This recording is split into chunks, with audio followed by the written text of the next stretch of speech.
বাংলাদেশের রাজনৈতিক পট পরিবর্তন নিয়ে প্রশ্নে যা বললেন ট্রাম্প। বাংলাদেশের রাজনৈতিক পট পরিবর্তনে যুক্তরাষ্ট্রের ডিপ স্টেটে কোনো ভূমিকা ছিল না বলে জানিয়েছেন যুক্তরাষ্ট্রের প্রেসিডেন্ট ডোনাল্ড ট্রাম্প। বৃহস্পতিবার হোয়াইট হাউসের ওভাল অফিসে ভারতের প্রধানমন্ত্রী নরেন্দ্র মোদীর সঙ্গে বৈঠকের পর সাংবাদিকদের এক প্রশ্নের জবাবে তিনি এসব কথা বলেন। বৈঠক শেষে এক ভারতীয় সাংবাদিকের কাছ থেকে প্রশ্নটি আসে মার্কিন প্রেসিডেন্টের দিকে। তিনি জানতে চান, আমরা কি বাংলাদেশের ক্ষমতায় পালা বদলে বাইডেন প্রশাসনের সময় মার্কিন ডিপ স্টেট জড়িত ছিল? সম্প্রতি মোহাম্মদ ইউনূসের সঙ্গে জুনিয়র সরসের বৈঠকে তা প্রমাণিত। তো বাংলাদেশ নিয়ে আপনি কি বলবেন? জবাবে ডোনাল্ড ট্রাম্প বলেন, না, আমাদের ডিপ স্টেটে এখানে কোনো ভূমিকা ছিল না।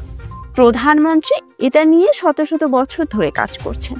তারপর তিনি বলেন, বাংলাদেশের বিষয়টি আমি প্রধানমন্ত্রীর ওপর ছেড়ে দেব। পাশে বসা নরেন্দ্র মোদীর দিকে ইঙ্গিত করে ট্রাম্প বলেন। এর আগে নরেন্দ্র মোদীর সঙ্গে বৈঠকে যুক্তরাষ্ট্র ভারতের অর্থনৈতিক সম্পর্কে ন্যায্যতা ও পারস্পরিক সহযোগিতার সংকল্প ব্যক্ত করেন ট্রাম্প। তিনি বলেন, এই সম্পর্কে যুক্তরাষ্ট্রের বাণিজ্য ঘাটতি কমবে এবং সম্ভবত শুল্ক বাড়বে। ট্রাম্প বলেন, ভারত যে পরিমাণ শুল্ক আরোপ করবে আমরাও সেই পরিমাণ আরোপ করব।